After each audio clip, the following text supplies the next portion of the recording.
Hey there, future business mogul. Feeling a little overwhelmed by this whole venture capital thing. Yeah, it can definitely feel like a whole new world. Totally. Starting a business is already a wild ride. And then trying to figure out investors and funding rounds, well, it can feel like you need to learn a whole new language. Exactly. That's why we're here today, to decode all of that for you. Think of this deep dive as your crash course on investor-entrepreneur relations. Exactly. We're breaking it all down, making these complex ideas easier to understand. Yeah, we'll give you real-world examples so you know not just what things are, but why they matter. Perfect. Let's jump right in. First things first, what exactly is venture capital? And why would a new entrepreneur, need it? Okay, so venture capital is basically funding that comes from investors who see potential in your company. Okay. They're not loaning you money. They're buying a part of your company, hoping it'll become super valuable down the road. So they're kind of like placing a bet on you and your idea. Exactly. They're taking a calculated risk. Most startups don't make it. They know that. Right. But they're hoping yours will be one of the few that totally takes off. Makes sense. So then why would an entrepreneur give up a part of their company? Wouldn't it be better to just, bootstrap and keep all the ownership? That's a great question. Bootstrapping is definitely a solid option. Yeah. But sometimes you need a big chunk of money to really grow your business. Venture capital can be that boost, that fuel for growth. So you can hire amazing people. Exactly. Expand to new markets, develop awesome new products, and things you might not be able to do if you're bootstrapping. It's like a turbocharger for your business. I like that, yeah. Now let's talk about the different kinds of venture capital firms out there. You'll meet all sorts on your fundraising journey. Okay, so it's not a one-size-fits-all situation. Nope, not at all. There's a whole ecosystem of venture capital firms. Each one has its own focus, its own investment strategy. Makes sense. For example, there are micro VCs. Micro VCs. Yeah, these are smaller funds, often run by just one general partner. They like to invest really early on. Ah. So if you're just starting out, haven't raised much money yet, they might be a good fit. So they're kind of like the seed investors, helping you plant the first seeds of your business. That's a good way to put it. Then you have seed funds. Those specialize in, well, seed rounds, obviously. Right, right. They're all about giving you that initial money to build your prototype, get your first customers, prove your idea is actually something people want. And then once you start getting some traction, you might be ready for early stage funds. Exactly. They come in when you've proven your concept, you've got some market validation. They want to see a solid team, a product that people love, and a clear path to making money. Okay, that makes sense. Now, what about those huge late-stage funds we always hear about? Are they only interested in companies that are already super famous? Not necessarily, but they definitely focus on companies that are further along. Companies with a proven business model, good revenue. Their investments are usually big, meant to fuel really fast growth or get you ready for an IPO. So they're like the big guns, coming in when the battle's already won and it's time to conquer new territory. I like that analogy. And then we have corporate venture capital, or CVC, groups. Corporate venture capital. Yeah, these are funded by established corporations. They invest strategically, usually looking for companies that could benefit their parent company in some way. So it's like a big company investing in a smaller company that kind of fits in with their existing products or services. Exactly. So you see, there are lots of different players in this world. Right. So we've got the different types of firms. Mm-hmm. But what about within those firms? Who are the key people we need to know about? Oh, that's important. Within each firm, there's a whole hierarchy of people. Each one has their own role to play. Okay, so who are the big players? At the top, you've got managing directors or MDs and general partners, GPs. These are the decision makers, the ones who ultimately say yes or no to investing in your company. So these are the people we really got to impress. Definitely. But don't underestimate the other players like principals or directors. They're up-and-coming deal professionals. Right. They play a key role in evaluating investments and managing those companies once they're in the portfolio. And what about associates? Are they just like interns fetching coffee? No. They are definitely not just fetching coffee. They're the worker bees. Ah, okay. They do tons of research, analyze data, and put together those investment memos. Their opinions carry a lot of weight, actually. So we should treat them with respect, even if they're not the ones signing the checks. Absolutely. They're the eyes and ears of the firm, and their opinions matter a lot. Okay, got it. So we've got the different types of firms, the key players within those firms. But what about the different stages of funding? I always hear people throwing around terms like Series A or seed round, what does it all mean? Ah, yes, the funding rounds. Think of them like milestones on your company's growth journey. You might start with a pre-seed round, which is often friends and family investing in your initial idea. What? Then, as you develop a prototype and get some traction, you might raise a seed round from angel investors or early stage VCs. I see. So each round represents a new level of growth and maturity. Exactly. As you hit those milestones and achieve key metrics, you move on to Series A, Series B, and so on, attracting larger investments from more established firms. And with each round, the valuation of the company typically goes up. Yes, because as your company grows and becomes less risky, it becomes more valuable in the eyes of investors. Makes sense. But of course, with each round, you're giving up a bigger piece of your company. That's right. It's a trade-off. You get the money to grow, but you give up some control. It's a delicate balance that you'll need to carefully consider. This is all super helpful. So we've got a good grasp of the VC landscape now. But let's get practical. How does an entrepreneur actually prepare for this whole fundraising journey? What are the steps involved? The first step is building a killer team. VCs invest in people just as much as they invest in ideas.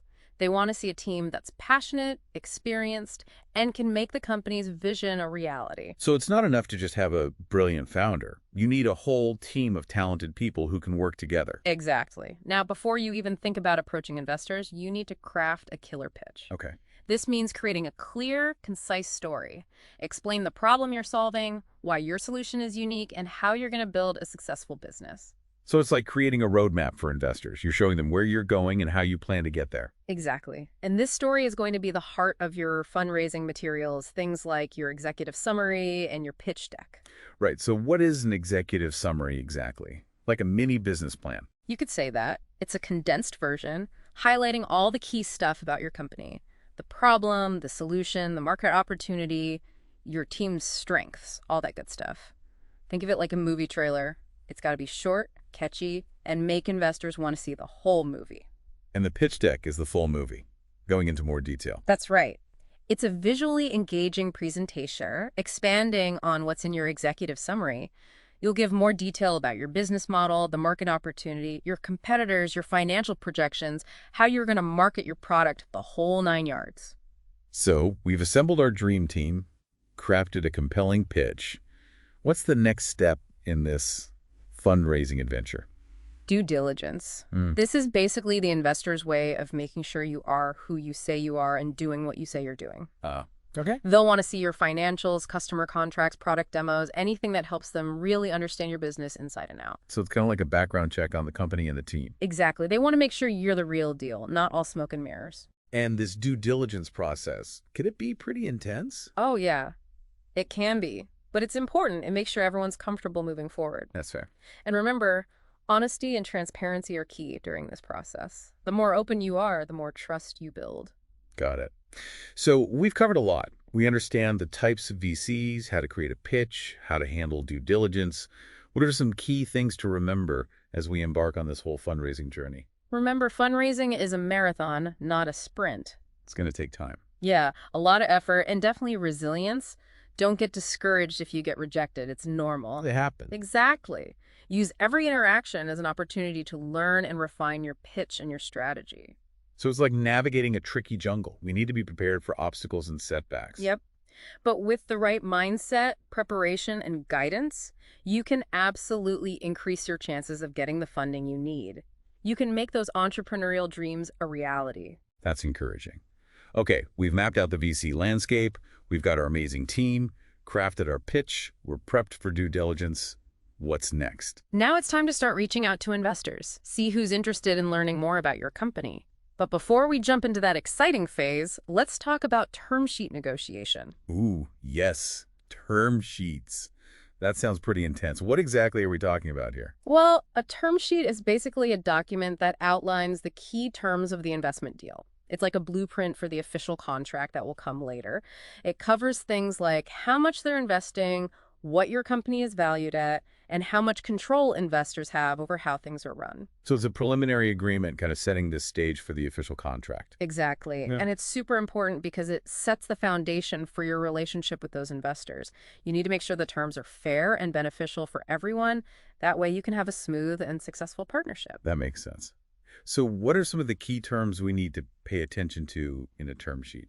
Well, one of the most important is valuation. This is how much your company is worth. Right. And that determines how much equity the investors get for their money. So if my company's valued at, let's say, $10 million, and an investor puts in $1 million, they would own 10% of the company. Exactly. But valuation is often a point in negotiation. You want a high valuation, it means your equity is worth more. But investors want to get in at a lower valuation so their potential returns are higher. So it's like a tug of war. Yeah. And there are different ways to figure out valuation, some more complex than others. It's important to understand these methods so you can justify your valuation to potential investors. Okay, valuation, got it. What other key terms are there? Another big one is liquidation preference. Liquidation preference, what's that? This is all about how the money gets divided up if the company is sold or goes out of business, meaning liquidated. So it's a safety net for the investors, make sure they get their money back first. Exactly. And there are different types of liquidation preferences, some better for investors than others. A simple one called non-participating preferred means investors get their initial investment back, and that's it. Huh? But then there's participating preferred, where investors get their money back and a share of whatever's left over alongside the common shareholders. So they get their cake and eat it too. You could say that. The multiple is also a factor. That's how many times their investment they get back, and whether it's capped or not. What does capped mean? A cap limits how much the investors can get, which protects the common shareholders from getting too diluted. So this liquidation preference, it sounds like we got to be really careful about the type we agree to and all the terms that come with it. Absolutely. It's one of the most important things to negotiate carefully. Okay, valuation and liquidation preference, check. Sure. Anything else we should really focus on during negotiations? Well, there's the employee option pool. What's that? It's a bunch of shares set aside to attract and keep good employees, usually in the form of stock options. So it's a way to motivate employees and make sure they stick around. Exactly. VCs often want a bigger option pool, but that can dilute the existing shareholders. Right. You can negotiate the percentage, the valuation, or even suggest adding the pool post-money. Post-money. Yeah, so pre-money is the value before the investment, and post-money is the value after. Adding it post-money can be a good way to lessen the dilution for current shareholders. Okay, got it. So we need to be strategic about that option pool. What about control provisions? What are those all about? One of the big ones is the board of directors. Right, the board. This board gives guidance and oversees the company, and investors usually want a seat at the table there. So they can keep an eye on their investment, make sure things are being managed well. Exactly. You'll have to negotiate things like how big the board is, who gets to appoint members, and whether there will be any observer seats. What are observer seats? That's when someone can attend the meetings, but they don't get to vote. Ah, okay. And what about protective provisions? Oh, those give investors special voting rights on big decisions. Things like selling the company, issuing more stock, taking on debt, or making big changes to the business plan. It's a way for them to block decisions that could hurt their investment. So even if they don't own a majority of the shares, they still have a say in how the company is run. Right, and you can negotiate which decisions need investor approval and how many votes are needed. These protective provisions can really vary a lot in how much power they give investors. It sounds like we need to be super careful about those. They could give investors too much power over our company, right? It's definitely about finding the right balance. You want investors who are supportive and involved, but you also need to maintain enough control to make those key decisions and guide the company's vision. That's helpful. Any other tricky terms we should watch out for in that term sheet? A couple more to be mindful of are the drag-along agreement and the right of first refusal. Those sound intimidating. Yeah, the drag-along agreement basically means that if the majority of shareholders want to sell the company, they can force the minority shareholders to sell too, even if they don't want to. Oh, wow. And the right of first refusal means investors get to buy shares before anyone else if someone wants to sell theirs. So the drag-along agreement prevents a few people from holding up a sale everyone else wants, and the right of first refusal gives investors the first dibs on buying more shares. Exactly. You can try to limit those drag-along rights, maybe specify certain conditions for it, and you can negotiate the terms of that right of first refusal, like the price they can buy shares at. This is like having a secret decoder ring to understand all this term sheet Yeah. jargon.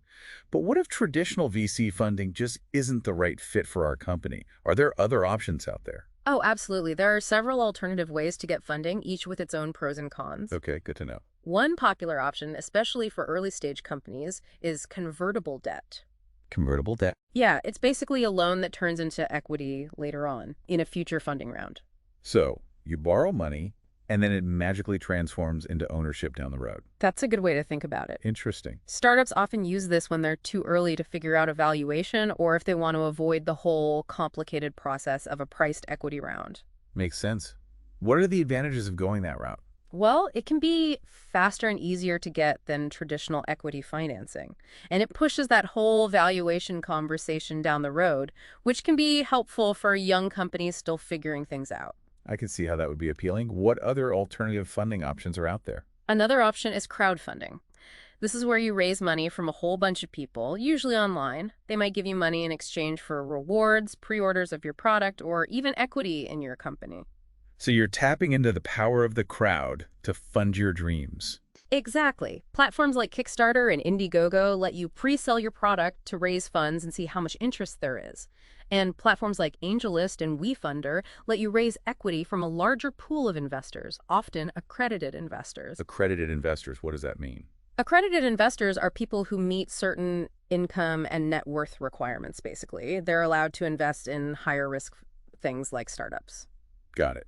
So crowdfunding can be a great option for companies that have a product or a service lots of people would want, or if they're trying to build a community around their brand. Exactly. What other alternative paths are there? There's also venture debt.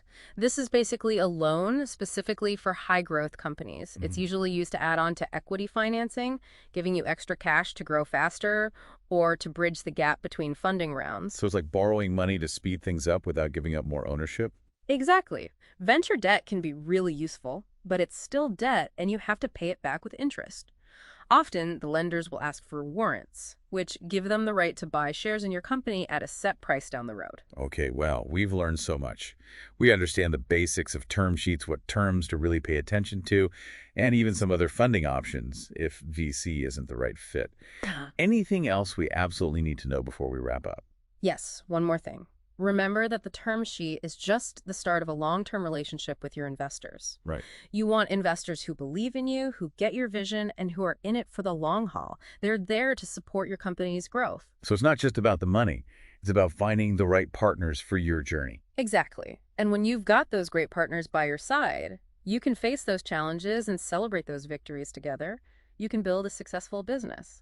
Okay, so now we've explored all these different funding paths, but what about the people charting them, the VCs themselves? Yeah, what about them? What motivates them? What makes them tick? Can you give us a glimpse into their world? That's a great question. It's definitely valuable to understand what drives the people on the other side of the table. We'll dive into that fascinating world after a quick break. Sounds good. Stay tuned. We'll be right back. Welcome back. So before the break, we were talking about term sheet negotiation. And, it sounds kind of scary.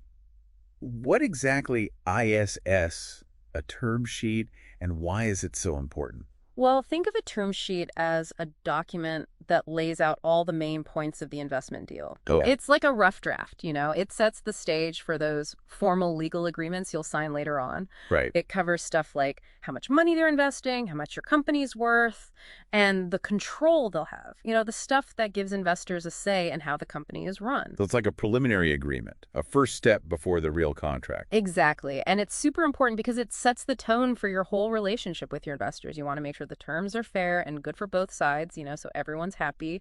All right, that makes sense. A good foundation for the partnership. So what are some of the key things we should really focus on in a term sheet? One of the biggest ones is valuation. Okay, valuation. Yeah, this is how much your company is worth, basically. And that determines how much ownership the investors get in exchange for their money. So if my company's valued at, let's say, $10 million, and the investor puts in $1 million, They would own 10% of the company. Exactly. But valuation, it's always up for negotiation. Oh, okay. You, as the entrepreneur, you want a high valuation because that means your equity is worth more. Right, of course. But the investors, they want to come in at a lower valuation because that gives them a better return on their investment. So it's a bit of a balancing act. It is. It's a bit of a tug of war. And there are all sorts of methods to determine valuation. Some are pretty complicated. It's good to understand how these methods work so you can back up your valuation when you're talking to investors. That makes sense.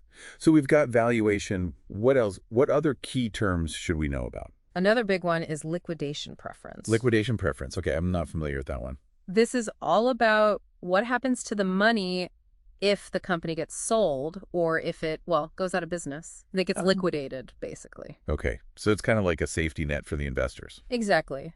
Make sure they get their money back before anyone else. Right. And there are different types, of course. Oh, of course there are. Some are more investor-friendly than others. Ah, I see.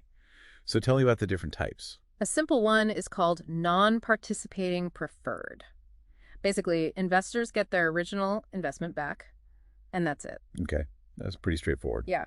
But then you have participating preferred. Participating preferred. With this one, investors get their money back, and they get a piece of whatever's left over, along with the common shareholders. So it's like they get to double dip, get their money back, and a share of the profits. Exactly. And then there's the multiple, that's how many times their initial investment they get back, and whether it's capped or not. Okay, so break that down for me. What does capped mean in this context? A cap puts a limit on how much the investors can get, which protects the common shareholders. You know, it stops them from getting their ownership diluted too much. Right. That makes sense. So with this liquidation preference, it sounds like we really need to be careful about what we agree to. There are a lot of nuances there. Absolutely. It's definitely one of those terms you need to negotiate carefully. It can have a big impact down the road. Okay, good to know. So we've talked about valuation and liquidation preference. What else should we be thinking about when we're negotiating a term sheet? Well, the employee option pool is another important one. Employee option pool. What's that? So this is a set of shares that's put aside specifically to attract and keep good employees. Usually these shares are offered as stock options. Okay. So it's like a way to incentivize your employees, give them a stake in the company's success. Exactly. Now, VCs often want a bigger option pool, but that can end up diluting the existing shareholders. Right, so it's a bit of a trade-off there. It is. You can negotiate that percentage, the valuation, or even propose adding the option pool post-money. Post-money. Yeah, pre-money is the value of the company before the investment. Post-money is the value after. Okay, got it. Adding it post-money can be a way to reduce the dilution for the current shareholders. It's a strategy to think about. Interesting. So we need to be smart about how we structure that option pool. What about control provisions? What should we know about those? One of the most important ones is the board of directors. Right, the board of directors, of course. The board is there to provide guidance and oversight for the company, and investors, they usually want representation on the board. Makes sense. They want a seat at the table to make sure their investment is being taken care of. Exactly. You'll have to negotiate things like the size of the board, who gets to appoint the members, and whether there will be any observer seats. Observer seats, what are those? That's where someone can come to the board meetings and listen, but they don't get a vote. Okay, so they have a voice but not a vote. Right. And then there are protective provisions. Protective provisions. These provisions give the investors special voting rights on major decisions. You know, things like selling the company, issuing more stock, taking on debt, or making big changes to the business plan. It gives them the power to block actions that they think could hurt their investment. So even if they don't own most of the shares, they can still have a big influence on how the company is run. Exactly.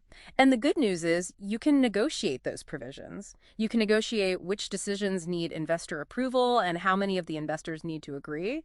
These provisions can vary a lot in how much control they give. It sounds like we really need to be careful about those control provisions. They could give investors too much power, right? It's true. You need to be aware of that. You want investors who are supportive and will be involved in the company, but you also need to keep enough control to run the company and stick to your vision. It's all about finding that balance. That's helpful advice. So are there any other tricky terms we should watch out for in the term sheet?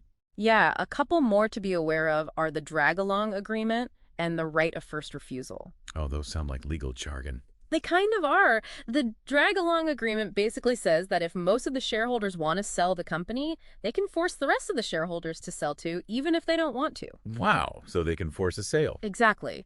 It's there to prevent a small group of shareholders from holding up a sale that everyone else wants. Interesting. And what about that right of first refusal? That one gives investors the right to buy shares before anyone else if someone decides they want to sell theirs. So it's like they get first dibs on buying more of the company. Exactly. You can try to limit those drag-along rights, maybe specify certain conditions that have to be met, and you can definitely negotiate the terms of that right of first refusal, like the price investors would have to pay for the shares.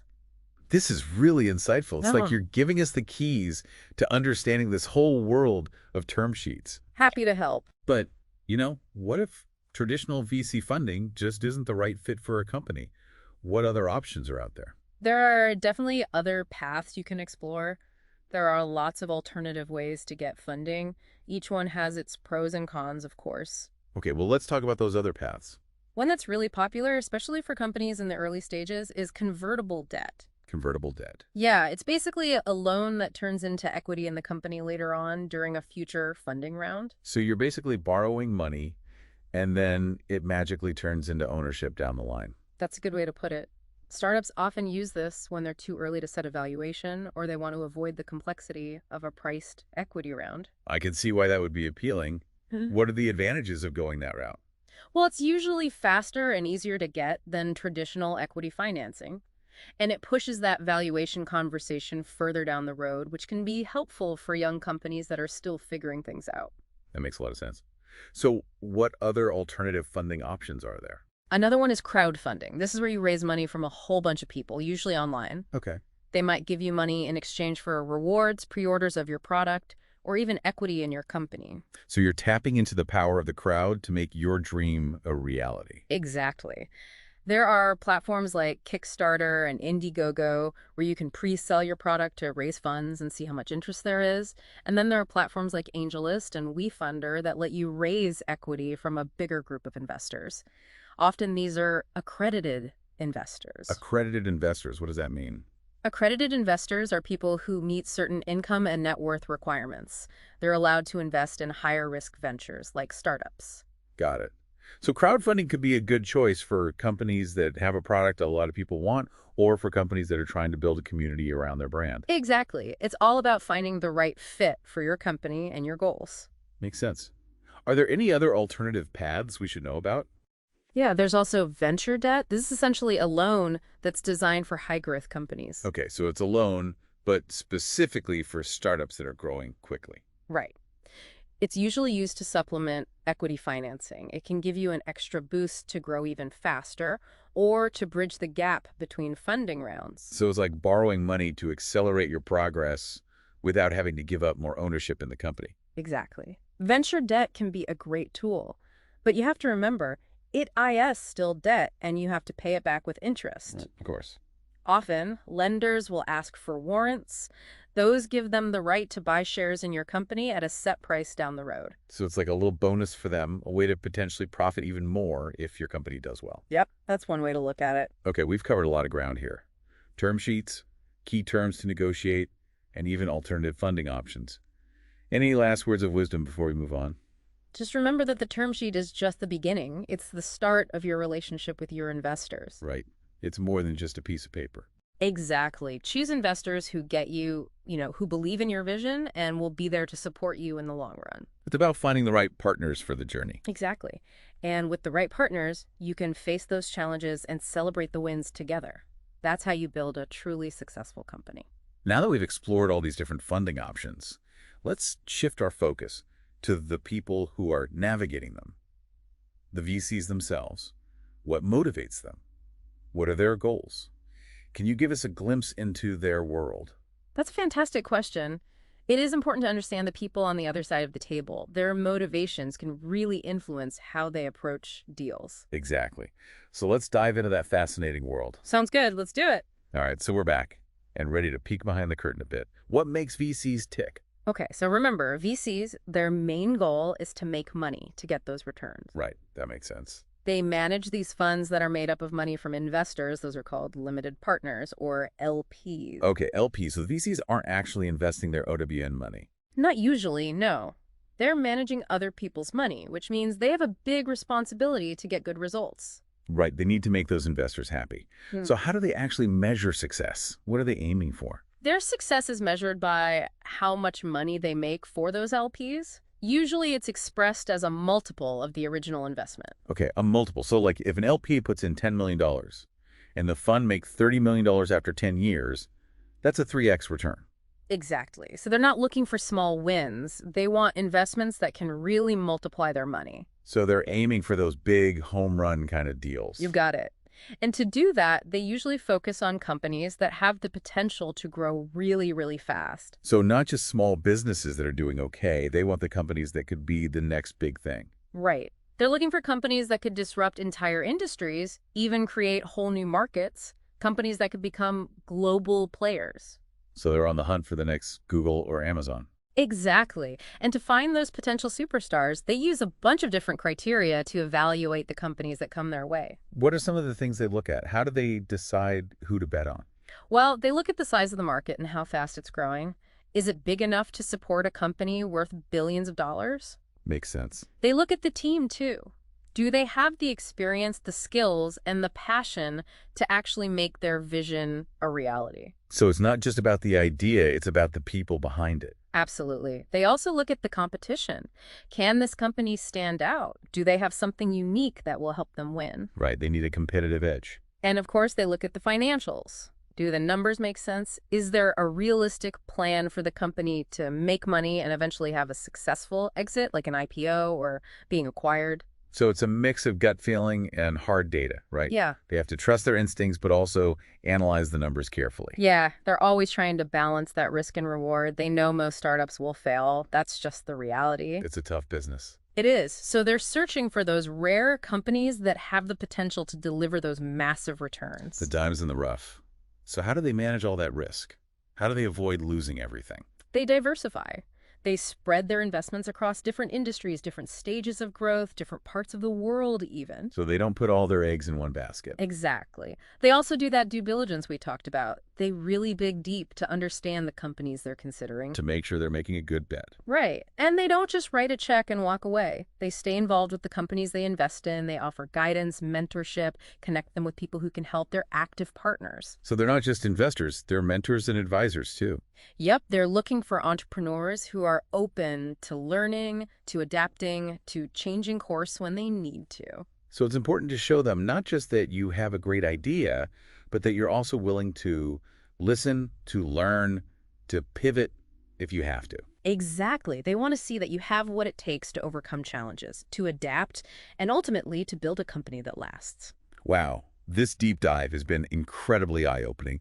We've covered so much ground, from the different kinds of VCs and funding rounds to the art of negotiating a term sheet. And we've even gotten a glimpse into the world of the VCs themselves, understanding what motivates them and how they evaluate opportunities. It's been a great conversation. I hope this knowledge will help you on your own entrepreneurial journey. I'm sure it will. So for all you future business moguls out there, remember, securing funding is just one step in the journey. Keep your focus on building a great company, a company that solves a real problem and delivers real value. And remember, the right investors, they're not just looking for a good return. They're looking for passionate, driven entrepreneurs who are ready to make a difference. So go out there, make your mark on the world, and remember, we're all cheering you on. That's right. Good luck out there.